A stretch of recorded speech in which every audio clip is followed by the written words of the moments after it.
the core personality traits that appear to be associated with antinatalism are generally dark triad personality traits, Oh my but God. specifically antagonistic narcissism, psychopathic meanness, psychopathic disinhibition, and antagonistic Machiavellianism. And then the other article that looked into this found Machiavellianism, narcissism, and psychopathy were the primary traits that predicted antinatalist belief systems. And then secondarily was depression.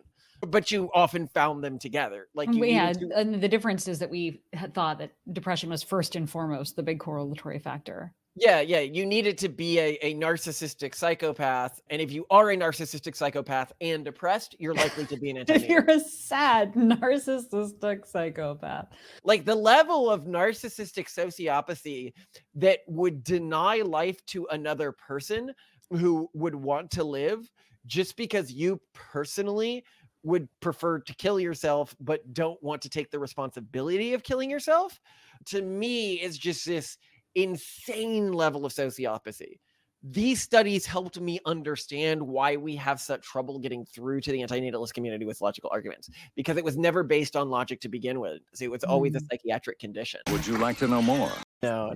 Just sat there being beautiful, but I love you to death, Simone, and I am excited to be doing this episode because I always love, great you thing love about the shitting all over pronatalist- people, and No, who hold on. The doesn't? great thing about the pronatalist movement and being seen as sort of its leaders is the antithesis of us. The antinatalist movement is just so like every time I dig deeper, it somehow is worse than I could have conceived it was. It's somehow crazier than I could have conceived it was. And it's somehow more just like transparently and obviously the bad guys in sort of this conflicting, like it's like, I don't feel like there's been a fight in a long time where there were like obvious bad guys and good guys since like World War II and fighting the Nazis. People sort of almost reminisce about these old times where there was a very obvious good guy side and a very obvious bad guy side. The antinatalist movement, they're like, well, we have to keep humans alive so we can kill all life on the planet too. But let's go into like how they came up again recently for us, right? Is I was having to do an audit of how different terms do and how our movement is doing in different search results.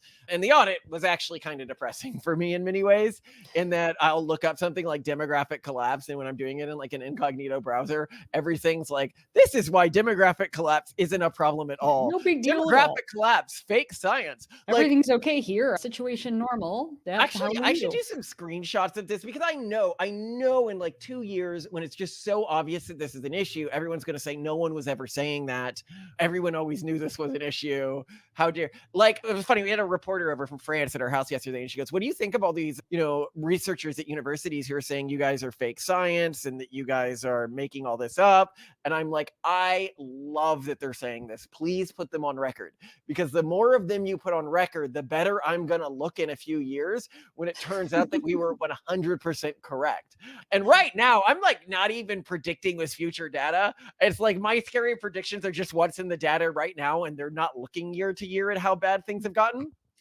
But anyway, like, he's antinatalists crazy. are different, right? Like they're not deniers that this is a problem. A lot of antinatalists know how bad fertility rates have gotten. They just think it's a morally good thing for people who want to learn it cheers more them about up, which means Right. a lot because they're often very depressed. But we can talk about that because there's statistics on this now. So this is something I hadn't thought to do, was to actually look up the statistics that correlated with antinatalism. And my naive thought from reading the antinatalist post is that depression would be the primary correlating psychological condition with antinatalism. And my naive thought, actually, like we had a debate with leading antinatalists of at least one faction, John and Lawrence Anton in London, and they were incredibly, like, it was clear that they were in it because they were deeply, deeply philosophically, intellectually concerned negative utilitarians. Like we ate in a vegan restaurant for dinner. You're Like autistic and you're bad at reading people. That is not why they were in it. No. No, and we can get into this more, but I think that you just believe whatever anyone tells you if they're being affable and kind. Yep. They were being affable and they told you something, and so you believed it because you're not very good at reading It people. was a good vegan restaurant we went to, though. It was a great vegan restaurant. Yeah. But anyway, so everybody knows, and we've done episodes on this if people want to go into it more. The psychological trait that is really overwhelmingly overrepresented in the pronatalist movement is autism. This is where the joke in the pronatalist movement of the greater replacement theory comes from, that the autists are going to replace everyone else. But I'd also say it's not just autism that is overwhelmingly seen in the pronatalist movement. There's two other traits that I've noticed really, really big in the pronatalist movement. Oh my God, One wait. is general high mood, like general happiness. Most of the pronatalists we know are like, I'd say bubbly people, maybe even a Yeah, you're right. little Low like, anxiety, low neuroticism, relatively speaking, from a type of person who often you would expect to be high neuroticism. Like at the yeah, they're natalism conference, a lot of like really big intellectual speakers and thinkers, like, high caliber people were there. And yet the ones who had kids were like pretty chill for that type no, of yeah, it's a person. very low neuroticism movement, and Yeah. I'd say very high prosociality, like natural prosociality. So I'd say high autism, low neuroticism, a bit higher than normal prosociality.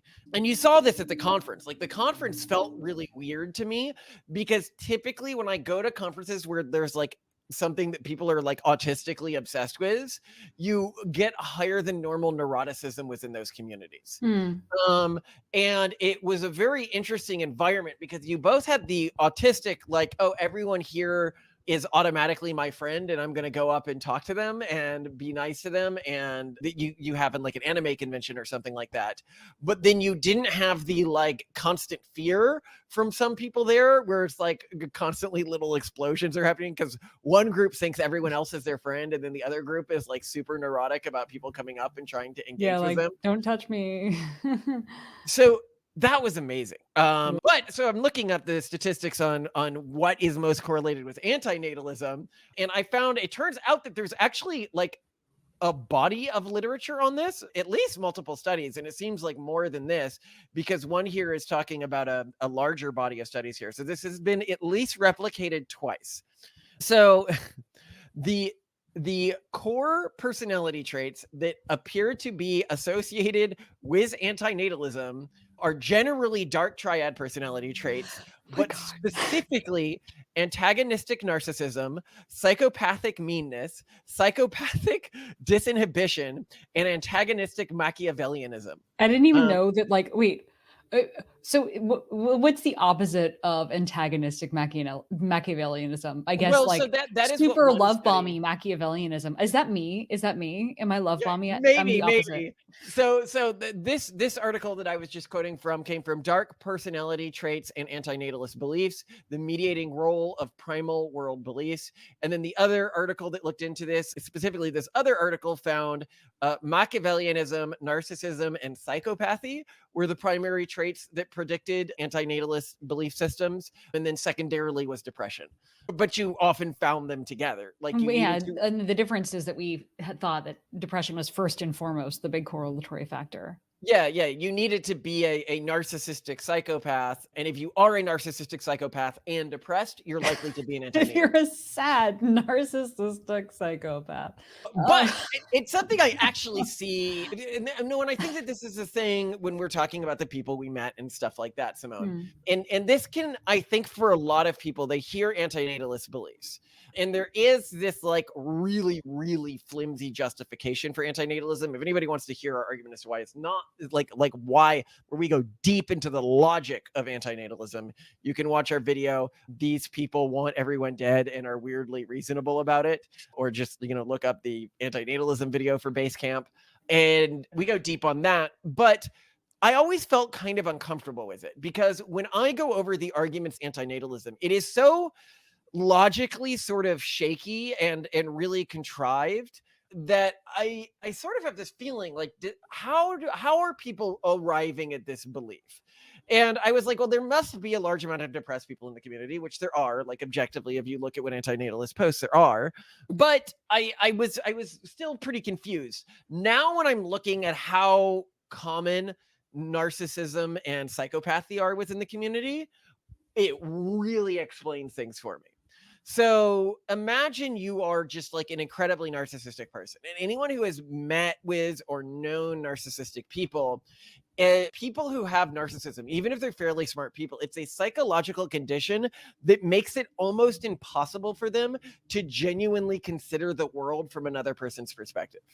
And so you have this inability to genuinely consider, and what does it mean to consider things from another person's perspective? Because I think that people hear this and they don't understand what I'm saying. Like a narcissistic person could hear this and be like, I think about things from other people's perspectives all the time.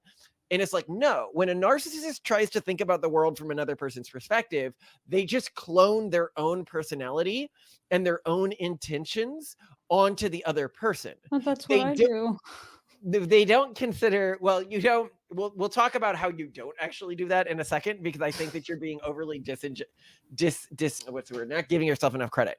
They are not good at considering that an outside person might genuinely have different ideas and motivations in them. They Oh, say, what would have driven me to that position? And then they use that to model the individual. no, And so if this you sounds are, like someone. Go on. Yeah.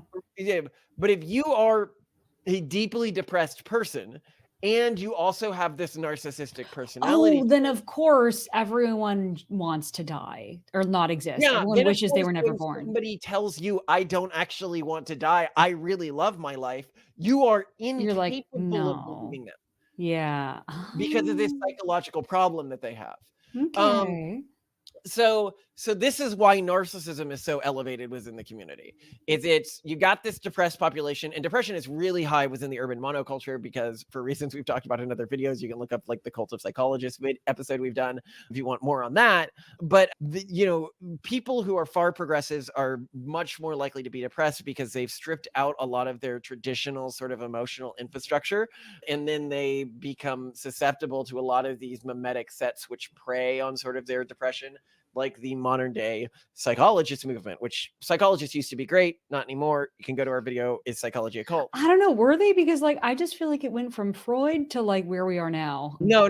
There was an intermediate stage. I The know because golden when age of I was cognitive training as behavior a therapy. psychologist, they warned us against all of the stuff psychologists are doing today.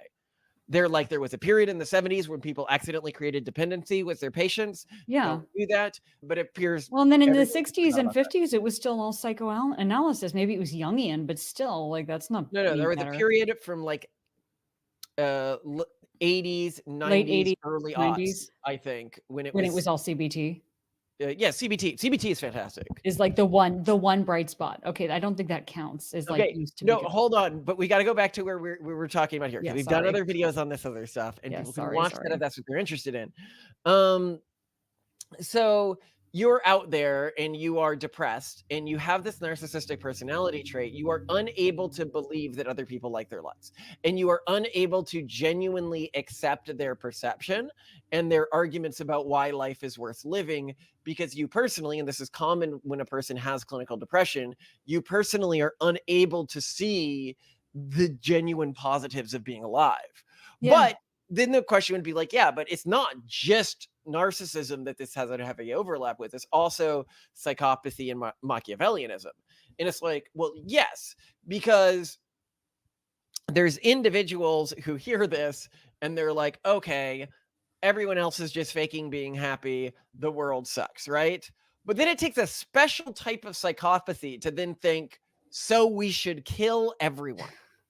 I should make it my life goal, and I will be a hero if I champion the death of all humans. And when I say Well, kill now everyone, only a small minority does. We have to be clear that like most antinatalists just don't want any more humans to exist. So they want to basically end humanity, but not necessarily kill all living humans.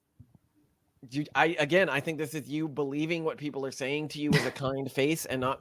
If you look at what they say behind the scenes, and I will post a clip here of the leading female antinatalist like in the world.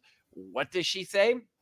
She says, if I could press a button and it would kill all humans today, even if it meant they had to die by being skinned alive, I would still press that button. Yeah, so look, in the interest of the end, if you could end suffering tomorrow, yeah, probably anything is justifiable inflicting just about anything is probably justifiable. Imposing just about anything is probably justifiable if you can end it. If there's literally, you can guarantee no more ouch ever again, then there probably isn't a big enough ouch you could make that wouldn't be justified in the interest of that end, probably by any means necessary. Like if I found out tomorrow that the only way that sentient extinction could possibly happen was skinning all the living things alive slowly, I'd hate it.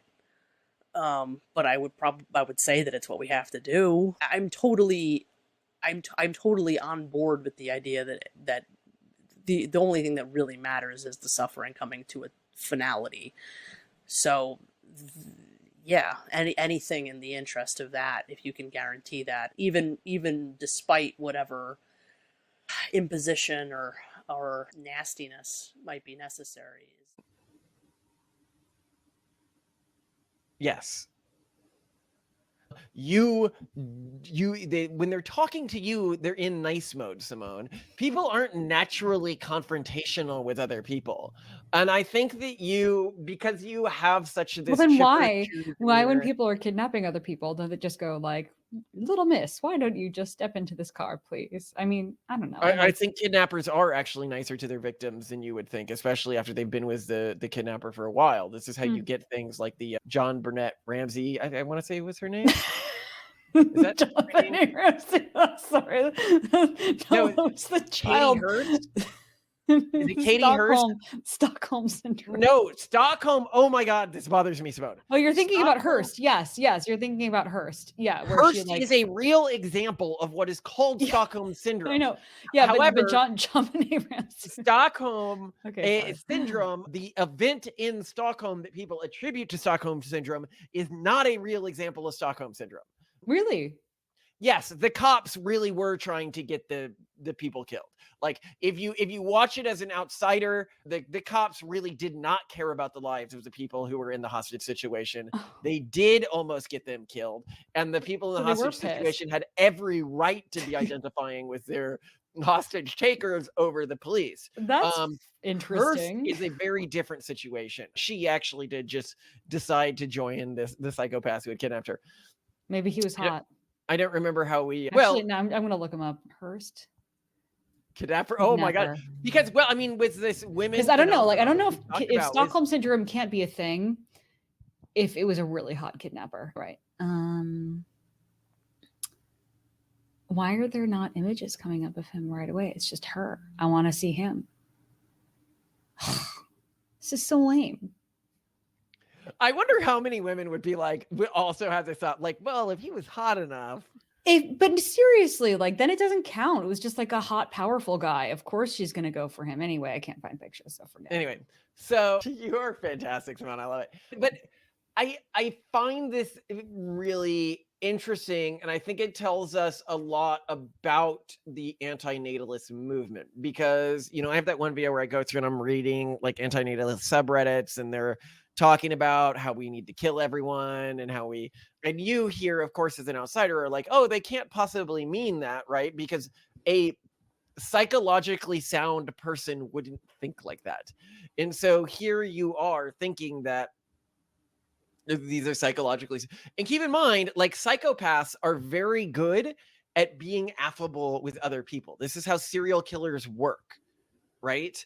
Like, you're here being like, oh, but the clown man was so nice, he performed at our kids. He can't possibly be the serial killer. And whereas what you're actually seeing with the anti-natalist community is what could essentially be thought of as a community of serial killers, basically, that has gotten together and is sharing ideas with each other. And I think that when you take into account, and this is why, like, if you look at our video logically arguing against anti-natalism, and our points, I think, are just rock solid. I think if it was really logic that was driving them to this perception, that video would have persuaded far more of them to deconvert from anti-natalism than it did. I do not think it is logic. I think it is justification. justification of something they want to believe. And so they go at it and they're like, how can I make this belief system justifiable for myself? But I do not think that antinatalism is a belief system that is ever reached by logic, because the logical arguments just aren't very good. Like the asymmetry argument is garbage. And again, you can watch our video on this. Well, and antinatalists also seem to have trouble engaging with logical arguments. So here's an example. I feel like all they ever do is engage in at least performatively logical arguments. Yeah, but that's the thing. They're performatively logical arguments that are very bad. So you had an antinatalist reach out to you and you got so annoyed by it because it was just such a bad argument. He goes like, well, what's the difference between giving birth to someone and going up behind them and injecting them with drugs, right? And you're like, well, consent. And he's like, what? But the person didn't consent to be born. And it's like, yeah, but they can end their lives whenever they want. And then he's basically like, yeah, but I don't want to deal with that. That's basically the response to you can end your life whenever you want within the antinatalist community is, wait, you're saying I have to take personal responsibility for my actions as they relate to myself? And it's like, yes, you do. What are you waiting for, huh? What are you waiting for? What are you waiting for? What am I waiting for? What am I waiting for? What are you waiting for? Fuck you! Oh my God. Like the level of narcissistic sociopathy that would deny life to another person who would want to live just because you personally would prefer to kill yourself but don't want to take the responsibility of killing yourself, to me is just this insane level of sociopathy, which is very surprising to me that like, well, not surprising to me. These studies helped me understand why we have such trouble getting through to the antinatalist community with logical arguments, because it was never based on logic to begin with. So it was always a psychiatric condition. But a dangerous and common psychiatric condition within the urban monoculture. And Yeah, but that at also the gets same really- time, like this both sounds very dire, but also in the end could be very hopeful, assuming that these people don't change their stance and have a ton of kids, because then this is just a selective pressure against Dark triad traits. Yeah, dark triad traits that are not pro-social, that are not on the whole good for society. So I mean, yay, isn't it fortunate that a lot of people with dark triad traits are also going to be self-sterilizing? Yeah. I mean, Well, actually, so this gets more interesting than the point that you're making, and I want to elaborate on the concept. So I also think that child support has done a lot to promote the reduction of dark triad traits. So because you can't just like get a woman pregnant and like walk away and not have to worry about it. Yeah. So historically, if you look at women, there is some attraction to dark triad personality traits, as you were talking about, was the kidnapper thing, right? Like powerful men with dark triad personality traits in a historical context were more attractive to women who wanted random flings. And the red pill will never let you forget it. Right. Now, it's not useful, like, it's not a useful genetic strategy for a male, particularly these days. And somebody was like, well, what do you mean by that? It's because the women who will allow you to sleep with them, if they're like not interested in marrying you, are typically the low caliber women, both intellectually, attractiveness, and other genetic qualities wise. And then the high caliber women, they have a reason to be much more selective about this. So even when they are getting pregnant, they're typically selecting the sperm donor based on traits like prosociality. But if you're talking about, and this is, by the way, when women select sperm donors, prosociality is one of the core traits they look for in research. Totally. This is like a well-studied thing.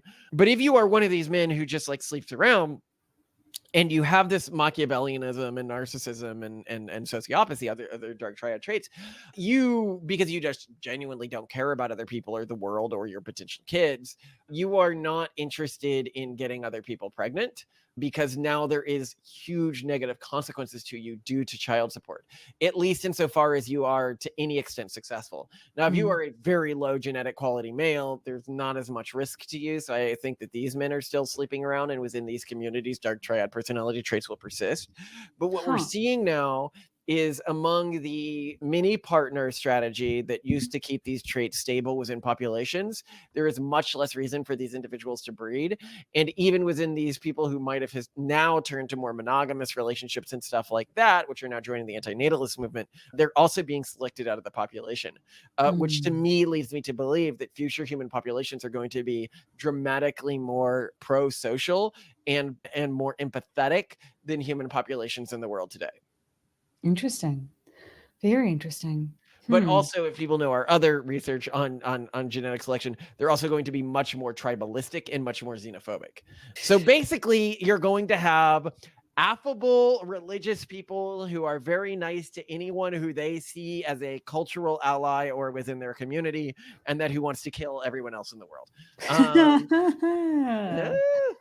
Yeah. Well, Good. I mean, Bad. well, I mean, so do you have any thoughts on these studies? Because I mean, I was really surprised. This is not, I genuinely didn't expect. It's to surprising find the because correlation most being this strong. people refer to pronatalists as narcissists. Like, oh, you're just trying to spam the world with your children, right? That's the constant accusation that we see for anyone who has a lot of kids. Oh, you're just so obsessed with yourself that you just, Project. So yeah, it is a little surprising. Also because a really common way in which people hear about narcissistic individuals is in the context of like narcissistic parents who are really damaging to the lives of their children. So you just, I don't know, like I think it's much more common in someone's evoked set to think about narcissists and like of self-obsessed people as being more likely to be a parent, which is surprising. But Well, there's something I would encourage if people doubt this or are interested in learning about the anti-natalist community. Genuinely, just look up their YouTube channels, watch them talk for a bit, and I'd suggest if you have a good ability at reading people, watch their eyes and watch their micro expressions in face. So I am I as thought people micro know- expressions were largely debunked. So it kind of, people who are very good at reading other people typically rely on these sorts of expressions, but I don't know if they can be scientifically studied very easily. But as our audience may know, if they don't, is you are clinically autistic. You are very, very, very bad at reading people. You just are like, are they nice to me or are they mean to me? And what are they saying? If they're nice to me and saying something, then they must be being honest. Whereas I am very, very good at reading people to like an insane amount. Too much. Yeah. It's And painful to you. It's painful to me how good I am at reading people. Yeah. Well, because I have a really high amount of empathy and it does hurt Oh my me a God. bit. You're like Edward Cullen in Twilight, where you just keep hearing everyone's thoughts and you're like, no. That And is I genuinely- am like, what's her face? That vapid girl who you can't read my thoughts because I don't have any. And you're like, oh, this is so refreshing. I will actually say that it has been a major part of our relationship is that I am very, very, very good at reading people. And because of that, I can generally tell when somebody is manipulating me or attempting to manipulate me. And I think that that's actually pretty common for females in relationships. Well, and I think also it's very mentally taxing for you to keep modeling people when they behave like that. Yeah. So I have But to, I behave when more they're like in a a fight machine or than a they're being human. pissy, I have to constantly model them, and I find it very mentally taxing. Yeah. I never have to model you. You are just a complete blank. You are who you are in public.